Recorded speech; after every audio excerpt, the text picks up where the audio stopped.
Gracias por continuar con nosotros a través de la señal de Telecentro. Esto es Despierta RD. Y se encuentra aquí en este espacio, pues, Yuri Enríquez Rodríguez, candidato a diputado por la Liberación Dominicana al Distrito Nacional, circunscripción número 1, ¿verdad? Así es, sí. Pues bienvenida. Pues muchísimas gracias a ustedes por la oportunidad. Nosotros te hemos visto en diferentes medios de comunicación hablando de tus propuestas, tratando de llegar a la gente, sobre todo en este momento donde los candidatos han salido pues a hacer, digamos que, toda su publicidad. Pero a mí me gustaría saber, tú, ¿qué te caracteriza a ti como candidato y como persona joven en este proceso? Mira, ¿Cómo tú primero, quisieras que la gente te viera? sí, tú sabes que la gente ve primero mucho la juventud, ¿no? Pero en política la juventud no es sinónimo de resultado, ¿no? Por lo que la gente tiene que evaluar cada uno de los perfiles y cada una de las propuestas que se realizan. Qué bueno que tú estás claro con eso. Así es. Pero yo Gente dice, yo soy joven, papá. No, sí, espérate. claro, yo creo Es que una la patente gente, de corso, creen así que... es, la gente tiene que evaluar primero esa parte. Segundo, me quiero caracterizar por ser un buen representante. Y una buena representación es estar en la cotidianidad de la gente, en su día a día, conocer sus virtudes, sus valores, sus deseos, pero también sus desafíos. Y digamos que en eso se basa esta candidatura, en ser un buen representante.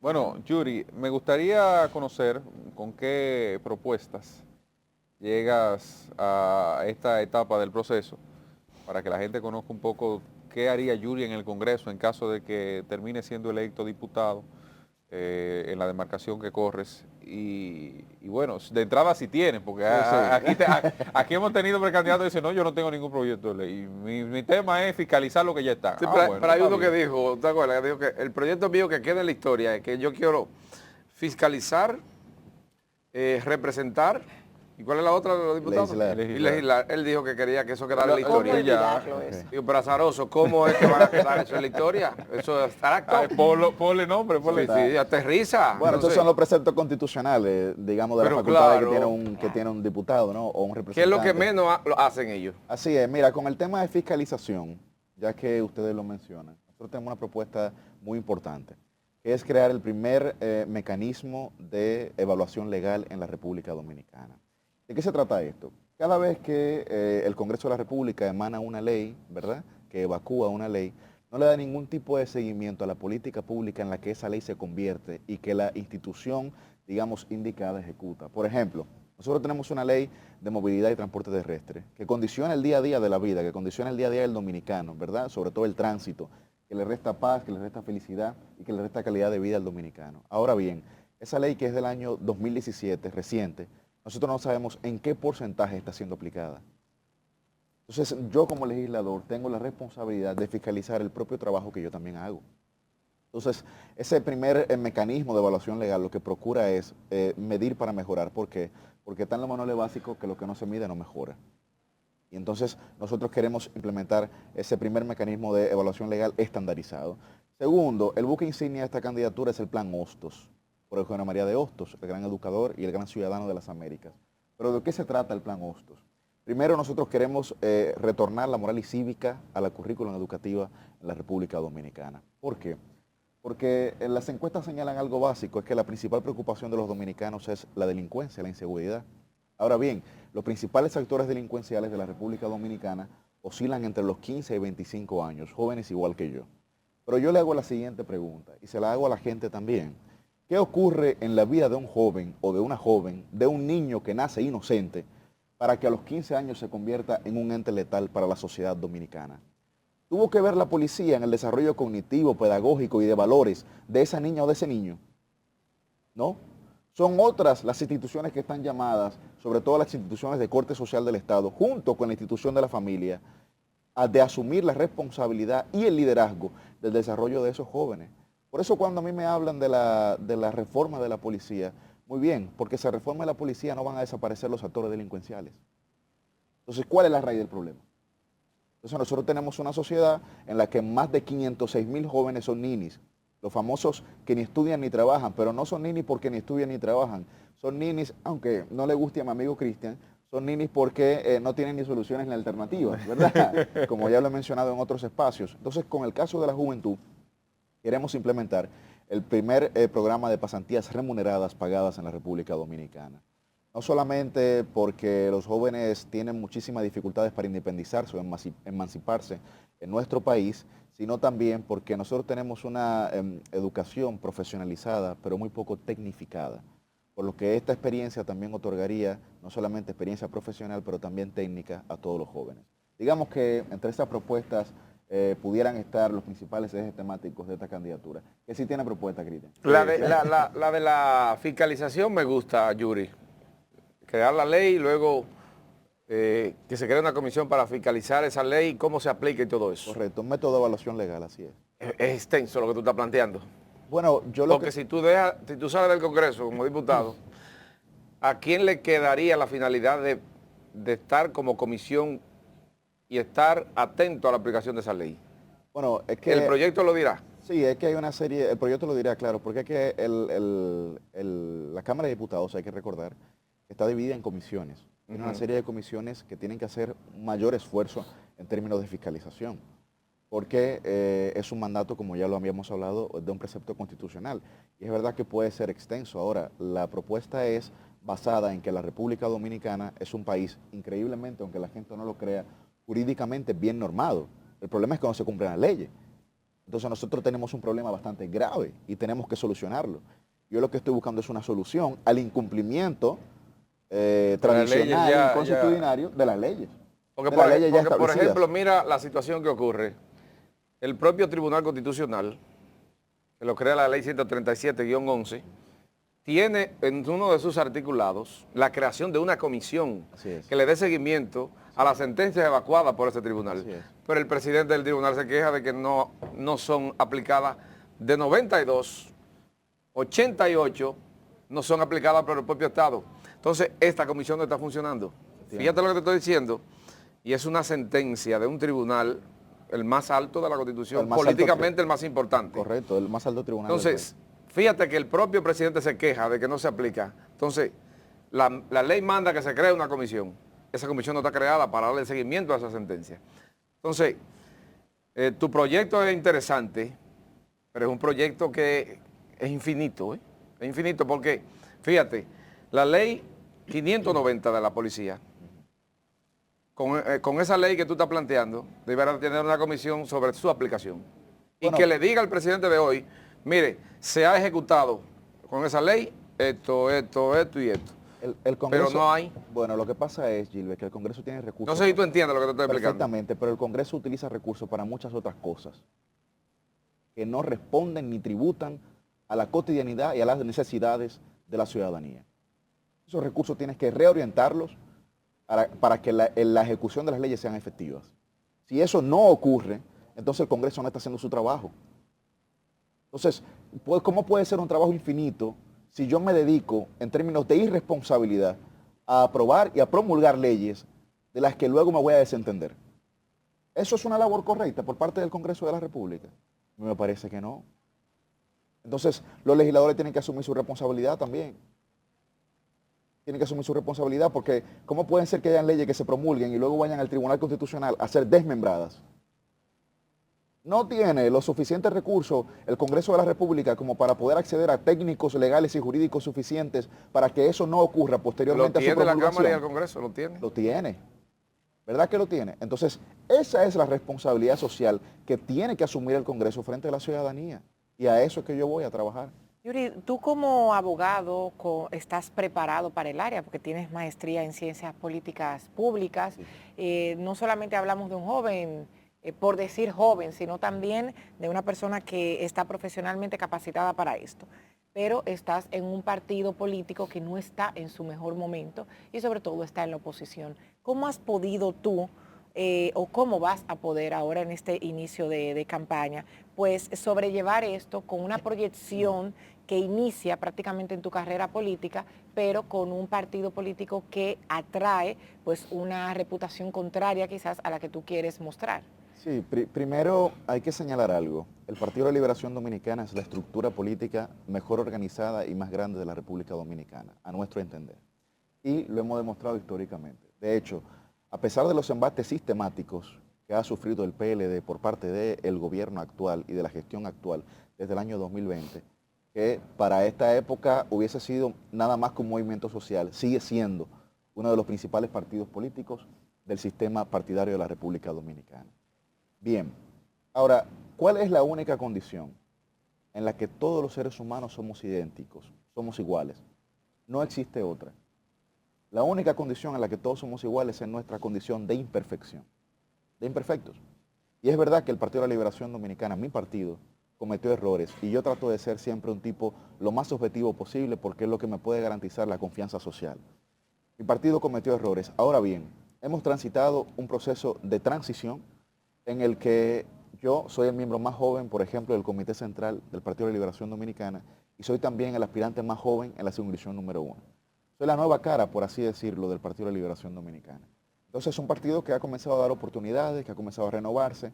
Es verdad que muchas veces las renovaciones nosotros las queremos de golpe y porrazo, pero eso no ocurre en la política dominicana. Históricamente nosotros hemos visto cómo los líderes del pasado, hasta el momento de su muerte, han liderado sus organizaciones políticas o han aspirado a ser presidentes de la República. Y eso es algo que nosotros tenemos que superar. Recuerdo una frase del Papa Francisco en el que decía que muchas veces para seguir siendo útil hay que dar un paso atrás o un paso a un lado.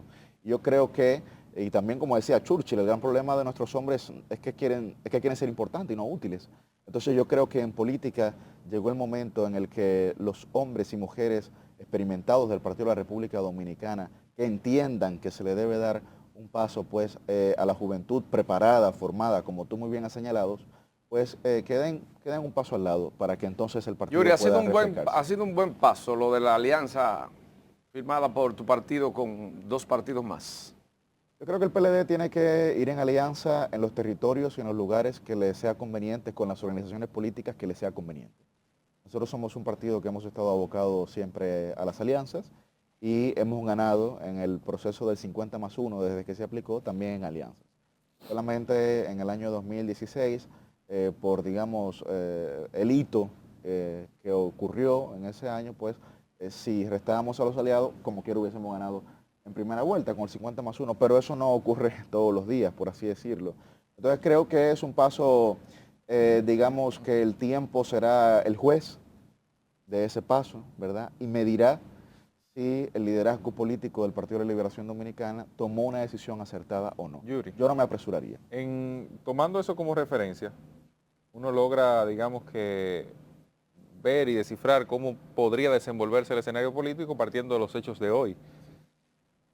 Hay quienes plantean que la alianza entre Fuerza del Pueblo, PLD, PRD y Compartes, ¿verdad?, significaría una disminución de la oposición por el hecho de que se convierten en uno siendo tres.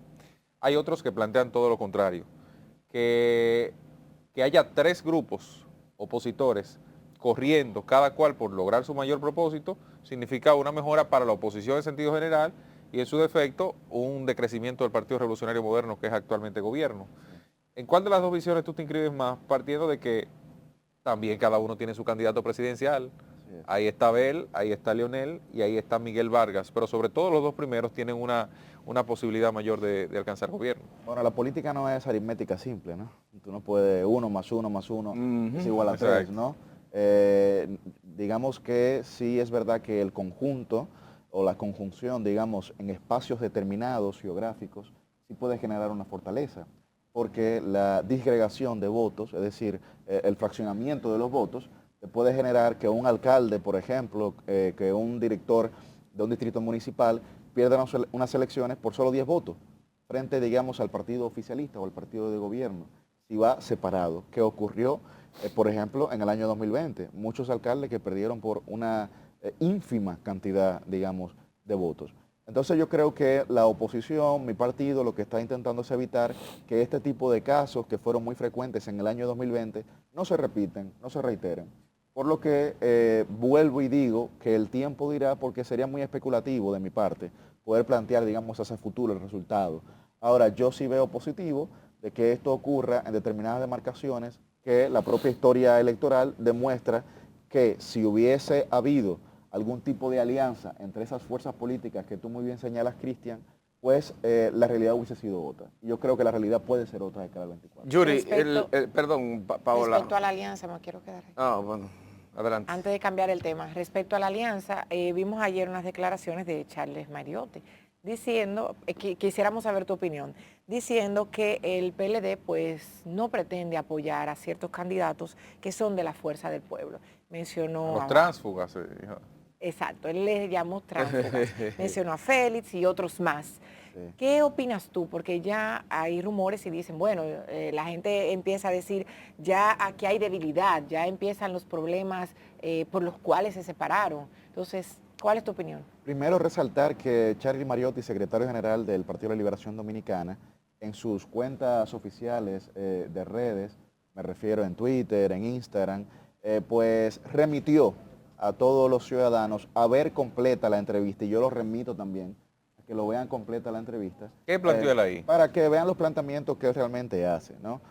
Lo que pasa es, mira, que la emoción no se puede separar de la razón, muchas veces.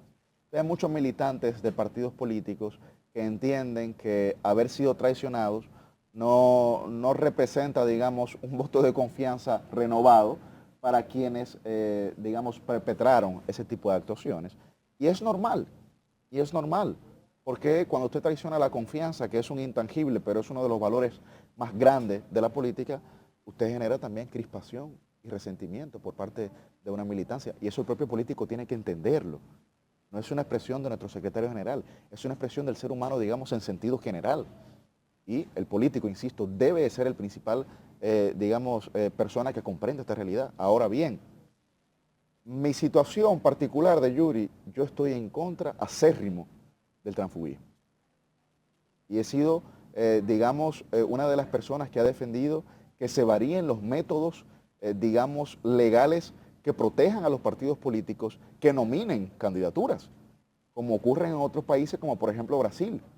Pero de hecho, en este país, si alguno de los ex compañeros y posibles futuros compañeros, ¿verdad?, que estuvieron en la boleta del PLD, que salieron del PLD hacia otra organización política, Dios no quiera, si alguno de esos legisladores fallecen, ¿ustedes saben de quién es la curul?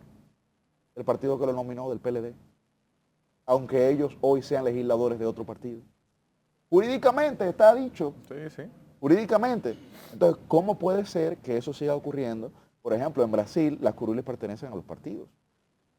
Entonces, ahí nosotros tenemos que realizar una conversación mucho más amplia. ¿Y por qué lo digo? Porque esa conducta del transfugismo, de la perpetración traidora, etcétera, como usted lo quiera llamar, a mí no me gusta utilizar adjetivos calificativos porque estigmatiza, ¿verdad?, al otro. Pero como usted lo quiera llamar, lo que hace es que genera desconfianza en la ciudadanía hacia la política. Dicen que fue un toyo la ley electoral políticos. Y de partidos. Así la calificaron en la cumbre más reciente, tanto el PLD como la Fuerza del Pueblo. Pero es precisamente lo que señalaba anteriormente cuando Gilbert me hacía la pregunta, y es que no tiene los suficientes técnicos, jurídicos y legales el Congreso de la República como para evitar que una ley vaya a desmembrarse en el Tribunal Constitucional del país. Entonces, los políticos tenemos que actuar con mayor sensatez frente a la gente, porque la gente no es tonta y la gente está observando. Y cuando la gente dice, pero van acá, duraron 2, 3, 4, 5 años debatiendo una ley en el Congreso, promulgan la ley, va al Constitucional y hay desmembramiento de esa ley, que hay que hacer una ley nueva. La gente dice, pero van acá. Entonces esos políticos estaban con otra intención o con otro interés. Yuli, a propósito de sensatez, ayer el presidente Mejía se refirió al candidato suyo presidencial. Sí. Y decía que tenía poca experiencia, que es un candidato joven, que se le permitían algunos errores, pero que si pensaba mucho se le explotaba el cerebro. Abel Martínez. Sí. ¿Qué usted piensa? Mira, yo no soy un tipo dado a utilizar, como ya te mencioné, adjetivos calificativos, ni mucho menos términos peyorativos. Yo creo que el presidente Hipólito Mejía debe recordar que él es un referente para mucha gente en términos políticos y que él tiene que también cuidar, proteger, velar por todavía el manto que pesa sobre él como expresidente de la República. ¿Tiene miedo? ¿Tú tienes algo que decirle a Hipólito? No tenga miedo. No, no le tengo miedo, no le tengo miedo. O al contrario, apoyo a tu candidato. No, pero Claro. creo que no debió de referirse en ese tono ni en ese sentido al candidato presidencial del PLD, que es un candidato sí que es experimentado que conoce todos los poderes del Estado, conoce el poder municipal, el poder judicial, y yo creo que es un candidatazo. Hipólito cuando fue presidente también era un tipo relativamente joven y con poca experiencia, solamente había sido ministro de Agricultura. Lo evidenció, sí. ¿Verdad? Lo evidenció. Había sido ministro de Agricultura. ¿Y cuál fue el resultado de su gobierno? Entonces, ya sea, digamos, por las condiciones o circunstancias que se hayan generado en ese periodo. Ahora, en el caso de Abel Martínez es muy distinto. Estamos hablando de una persona que ha sido diputado, presidente de la Cámara de Diputados, que ha sido fiscal titular y que ha sido también, digamos, el alcalde mejor valorado durante más de 7 años. No lo digo yo, lo dice el sistema, digamos, gubernamental y municipal. Así es. Bueno, pues muchísimas gracias, Yuri, por Gracias, haber Yuri. estado aquí Gracias con a ustedes. nosotros. Te deseamos lo mejor. Y nada, nuevamente aquí te esperamos con buenas noticias. Recordarle a la gente que el método de selección de los candidatos del Partido de Liberación Dominicana es de encuestas. Encuestas. Por lo que si a usted le ha agradado la propuesta de Yuri Enrique, cuando vayan por su casa, lo llamen, lo contacten, le manden hasta un correo, diga que usted quiere que Yuri sea su diputado. Así es, para todos ustedes, vamos